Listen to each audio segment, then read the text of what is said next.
Just when maybe some people thought there's no way that Cael Sanderson and Penn State have another superstar just waiting in the wings. Oh, they do. And his name is Jayden James.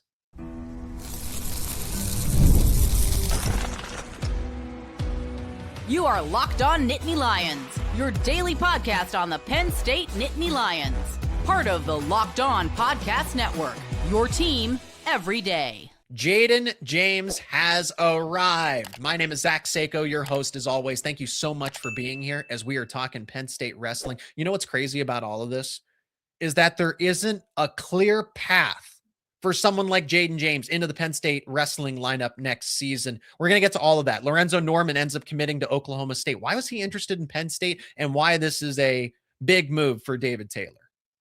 Huge move for David Taylor, honestly. So we'll get to the lineup implications between PJ Duke, Jayden James, Mitchell Mesenbrink, what ultimately could happen, can happen. Let's just start with the fact that Jayden James, everybody knows about Jayden James now. So yeah, a top 3 pound for pound prospect isn't going to be overlooked. And that's what James was in this 2026 class. I think there were a number of people that anticipated, this guy will be a title contender right out of the gate. But to this caliber, what he has done at the World Team Trials, and again, I get it. It's freestyle versus folk style. But the wrestlers that he is defeating along the way, Mikey Caliendo just can't catch a break. NCAAs, Penn State versus Iowa dual meets. Every single time he runs into Mitchell Mesenbrink, and he just gets blitzed and has no answer. And he probably thinks, well, surely I can turn the tables here against this future Penn State upper weight. This isn't Mitchell Mesenbrink. He's a high schooler. Jayden James wins 8-3.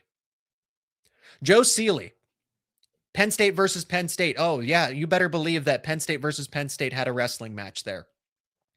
Joe Sealey and Jayden James entered in at 74 kilos, and it's so disappointing that PJ Duke didn't get to wrestle in this tournament, apparently dealing with a minor injury, according to Justin Bash. But so because we don't get to see Duke versus James. However, we do get to see James versus Joe Sealey, and I said, okay, hey, Joe Sealey has wrestled phenomenally. He took 3rd place at the US Open. He's the number 1 seed here. Maybe he's found something. Maybe he's found that extra gear and is starting to live up more to that top 3, because he was once upon a time a top 3 pound for pound recruit in the entire nation. Jayden James tech falls him. He techs him in a little over 3 minutes. It was no contest. It was 10-0, just like that. And those guys are in the same wrestling room. Then Jayden James moves on. Okay, Mikey Caliendo, he's got to get back into the freestyle side of it. Joe Sealey's not the caliber of Jayden James. Quincy Monday, pro's pro, veteran of the sport. And Jayden James had all he could handle, everything that he could handle. It looked like he was not on his way to losing, but this one went down to the wire. And James is trailing 4-4 by criteria. He gets the takedown, and then he pins Quincy Monday en route to a finals berth for the World Team Trials on the senior level. May I remind everybody. And he's going to go up against David Carr. Now that is another test in itself. Remember, Joe Sealey did beat David Carr. Just for what it's worth, take it for what it's worth. Maybe Carr had just an off weekend because he looks to have bounced back. Carr still looks like himself. U.S. Open just might not have gone his way. It happens. It happens in any sport. It's not just subjective to wrestling. And maybe Jayden James is just having, when you string a group of victories like this together, I don't think it happens by accident. This isn't just a hot streak or beginner's luck. 8-3 against Caliendo. You tech Joe Sealey and you pin Quincy Monday. It's not crazy to think if you're favoring Jayden James against David Carr, I mean, I look at it as a toss-up. I'm not going to be surprised one way or another. If Jayden James wins, okay, great. It goes along to what we're talking about here. If he loses, David Carr is one of the best right now at 74 kilos. But in my mind, this is a toss-up. And Penn State has its next superstar here. The caliber of wrestler that comes right in and takes the world by storm and is not somebody that, okay, he'll break out in due time. No, it's you're hitting the ground running. You are the elite wrestler in your weight class. You are in the upper echelon. You're a title contender. Maybe you're even a title favorite as a true freshman. Yeah. For Jayden James, that's not unrealistic. But where does he go in? See, that's the question. Because I said the best case scenario for Jayden James to fit into this Penn State lineup is to do the weight cut like PJ Duke did, like Levi Haynes, and go at 157 to start your career. But I have been reliably told that's not feasible. So what is the path for Jayden James to get into this lineup and go after the unthinkable, winning 5 NCAA titles? Now, I'm not expecting that necessarily, but let's not pretend like this isn't a possibility. Because if he's doing this now, just finishing high school, how is he going to look when he finally gets settled in? But where does he go? Where does he go? Because Mitchell Mesenbrink's at 165. PJ Duke has been moving around weight classes this offseason.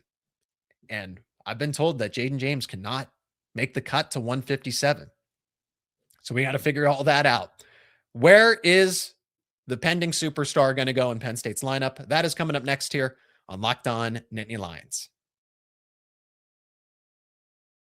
Today's episode is brought to you by Rocket Money. If you've ever opened your bank account and thought, where did all my money go? You are not alone. Keeping track of subscriptions, spending, and bills can all get overwhelming fast. That is where Rocket Money comes in, helping you take control of your finances all in one place. It'll track your subscriptions in one spot, and it can help you cancel the ones that you do not need with just a few taps. It automatically categorizes your spending so you can actually see where your money is going, and you can set budgets, get alerts, and stay on top of upcoming bills. It just makes everything feel more organized and gives you a clearer picture of your finances day to day. Rocket Money is a personal finance app that helps you find and cancel unwanted subscriptions, monitors your spending, and helps lower your bills so you can grow your savings. Let Rocket Money help you reach your financial goals faster. Join at rocketmoney.com/lockedon. That is rocketmoney.com/lockedon. rocketmoney.com/lockedon. And remember, you can listen to Locked On Nittany Lions ad-free by becoming a member of the Everydayer Club. Plus, you will get access to a members-only Discord server to talk all things Penn State sports. Visit LockedOnNittanyLions.supercast.com or check the link down in the show notes to learn more. Where it is crazy to think that somebody of Jayden James's caliber does not have a clear path into the lineup. It is going to take some shuffling. It is going to take decisions by PJ Duke, Jayden James himself, Mitchell Mesenbrink, right? Let me know your thoughts down in the comments section, because I do think this is going somewhat round and round in circles, because one day PJ Duke gets the headlines. Hey, he's going up to 165. Okay. Jayden James, he's coming in. He's the same weight class. He's around that 165. And I have been reliably told, and I've seen other people on social media say this as well, because I put out a lineup projection, and it goes Luke Lillidahl, Masanosuke Ono. This is the best one, the new best one on paper, right? It's constantly changing. And the redshirt rule. So the conversations we had a month ago were totally different than what they are now. Luke Lillidahl, Masanosuke Ono, Marcus Blaze, Shane Van Ness. I had Jayden James at 157. Again, I've been reliably told, and I've seen other people say this too, other experts that cover wrestling, that say Jayden James cannot make 157. He cannot. He's bigger than PJ Duke. Okay, well, this is important information to know. So if Jayden James can't make the cut to 157, then I'm not going to continue to try to pencil him in at 57 and say, nope, you're all wrong. You don't understand his physique. No, if this is the case, then Jayden James can't go in at 57. Even though I put that as the case, because I thought, okay, my logic behind that is, well, Duke cut to 57. It was tough, but he did it his true freshman year. You know who else did that? Levi Haynes. Levi Haynes did the exact same thing. So I'm kind of going off a precedent here that, hey, these guys cut the weight when it was difficult for them, and they made it work as first year and second year starters in Haynes's case. So I guess if we're going off of that, PJ Duke should be able to do that. Haynes did it, so Duke can do it. So let's flip the two. Duke goes at 157. Jayden James goes at 165. And this is something that I have stood firm by every single time we have this conversation, that Mitchell Mesenbrink is never going up to 174. I don't know how else this lineup can work, because there something's going to have to give. Something's going to have to give.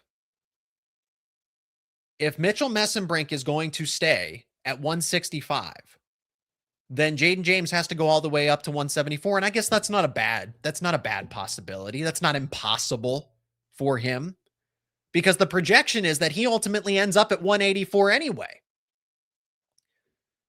But here's what I know for a fact, at least at this point in time. Jayden James cannot go to 57. He can't cut the weight. If that is the case, then he's not an option. So you were left with PJ Duke. I guess I didn't even finish the lineup for you guys. I stopped at 74. 84 it's Rocco, because we know 84 is Rocco Welsh, 97 is Josh Barr, and heavyweight is Cole Mirasola. We can have conversations around Masanasuke Ono and Marcus Blaze, right? Nate Desmond is there. Okay. You have Sam Herring coming in. Some people in the comments don't like me mentioning him, but Braden Davis is still there and can still wrestle. He took 5th place once upon a time. Why are we supposed to just act like that means nothing? He's still, but to the caliber of Ono and Blaze, again, is he beating either of them in a wrestle off? Probably not. Anyway.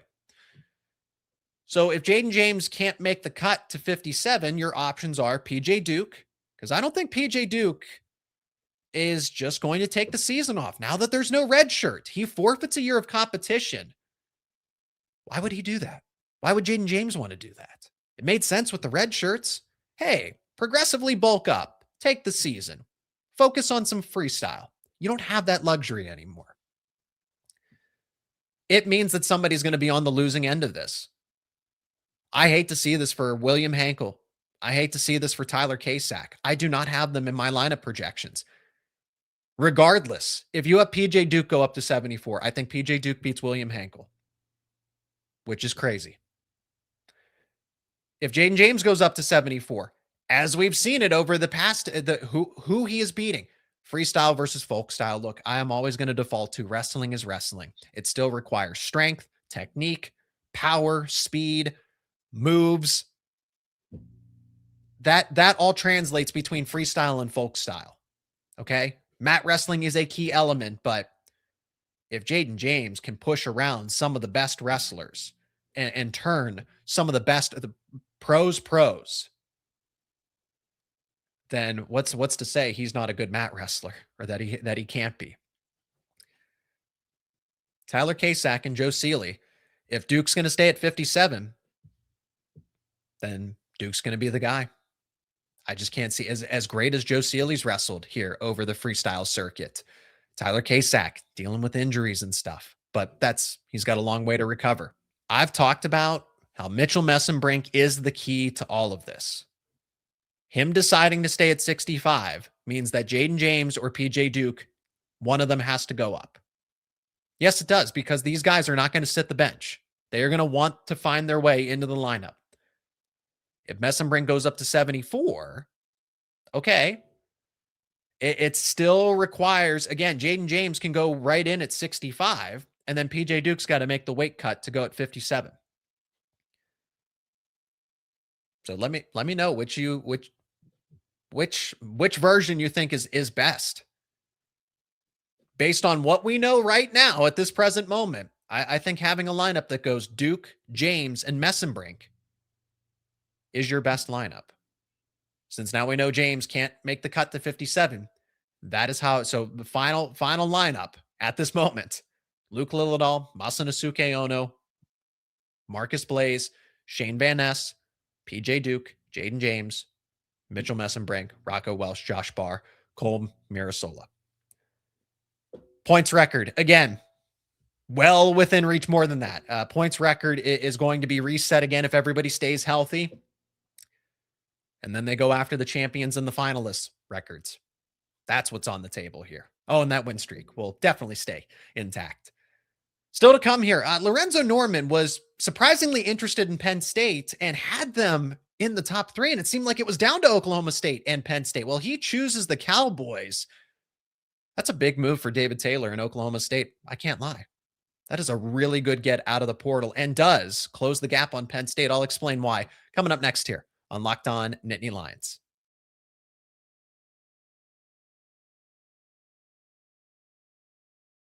Lorenzo Norman is headed to Oklahoma State. I think that's a huge move for David Taylor and the Cowboys.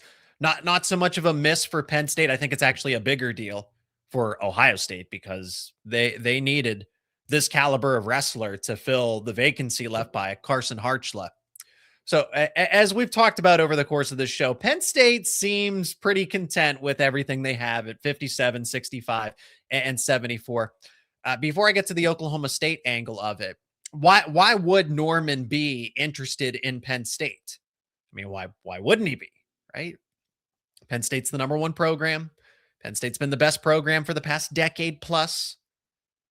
To join Penn State and have your game elevated, all of that is appealing. I brought up the Rocco Welsh example. He wanted to be at a place like Penn State.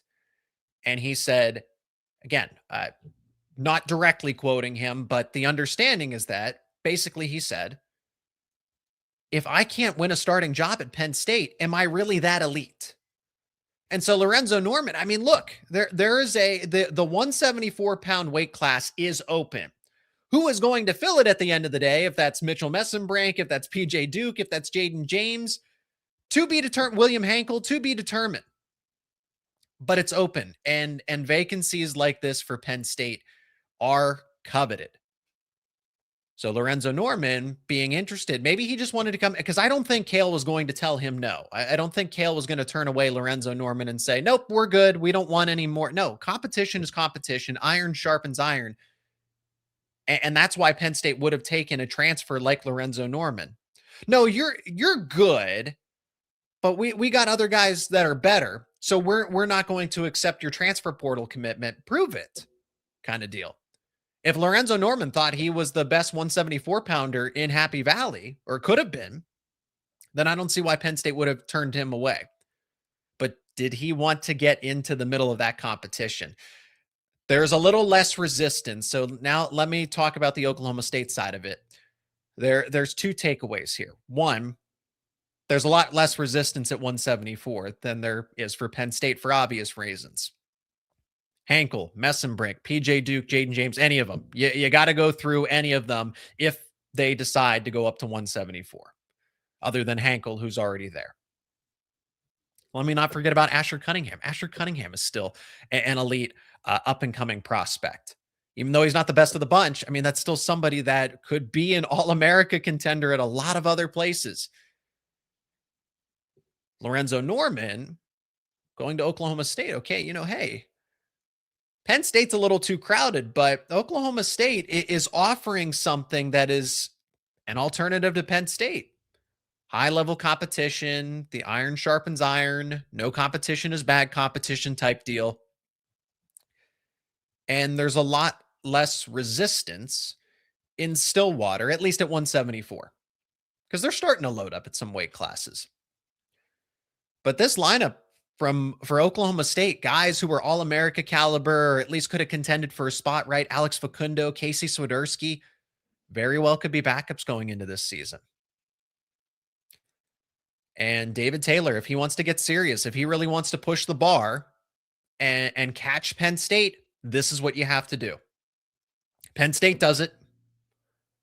David Taylor saw it. He lived it.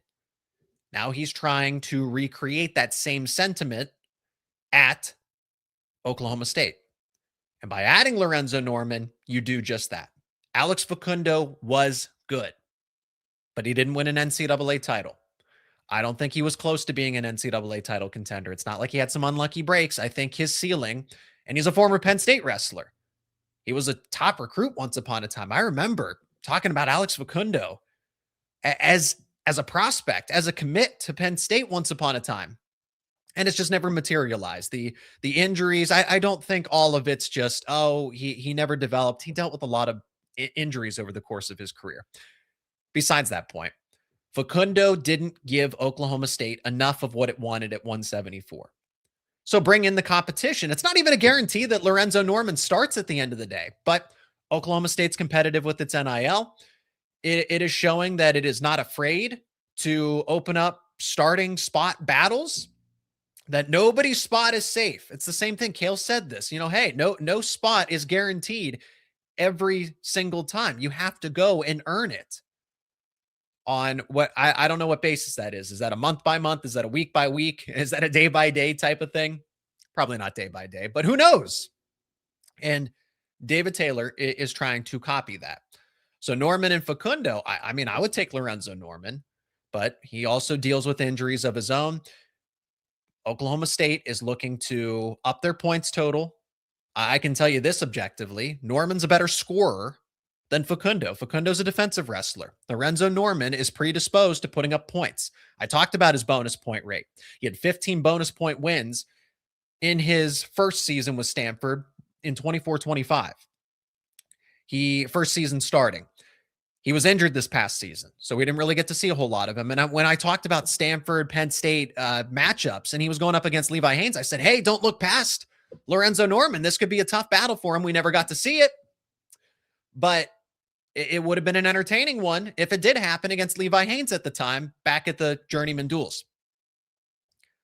That is an upgrade for Oklahoma State. That is some, and especially with David Taylor, what he's been able to do with transfer portal targets, to be able to elevate them, take them from an NCAA qualifier to you're an All-America contender, from an All-America contender to a national champion. And that's not an over-exaggeration. Wyatt Hendrickson, Dean Hamity, title winners, and David Taylor has the proof. If you think you don't have a spot at Penn State or a realistic outlook, you can come to Oklahoma State, and that's why Oklahoma State is trending, because now it's another destination for wrestlers to get that same kind of intense training, same intense protocol. That's outside of Happy Valley. It's not exclusively at Happy Valley anymore. I give David Taylor a lot of props. I give Oklahoma State a lot of props. They're going to continue to chip away at Penn State's lead. If and when Penn State ultimately gives up the lead, well, that's to be determined. Because I still say that's a couple years out. Some optimists on the other side say it's next year, the year after. I still think that's a ways away, but moves like this will certainly get you closer, right? So Penn State didn't need him. He certainly would have upgraded the competition. And like I said, Cael would have never said no, but he fits in better at Oklahoma State. He would have really fit in at Ohio State. I think Ohio State is probably kicking itself right now that they didn't get somebody like Lorenzo Norman. That is where we will wrap things up on this edition of Locked On Nittany Lions. Hey, let me know your thoughts down in the comments section. Did you want Penn State to pick up Lorenzo Norman? What do you think is going to happen with these weight classes? Because I'm still trying to piece the puzzle together. Does Duke cut the weight? If James can't cut the weight, then surely somebody's got to go up to 174. Mesenbrink.